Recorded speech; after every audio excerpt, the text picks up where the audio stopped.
Hello everyone, in new update for the Ultimate C++ Enemy Spawner plugin, we added two important things. First, you can define the time source in the Enemy Spawner component.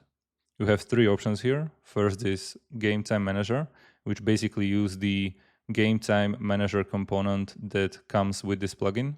Second option is your custom timer. And the last option is to use Engine Time. If you want to use your custom timer manager to work with this enemy spawning system, you can set it up like this. And second of all, you have to override BP getElapsed time function. So simply you have to put here your own timer time value.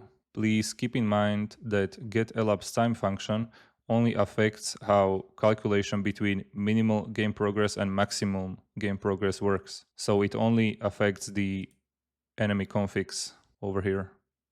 The second thing we added is that for pattern configs, you can now define the spawn time. If you tick the use timed spawn on, then the pattern config will become timer based, meaning that this pattern will spawn after 5 seconds. But anyways, you can still use this pattern also within the trigger pattern spawn function that we provided, even though you defined the spawn time for it.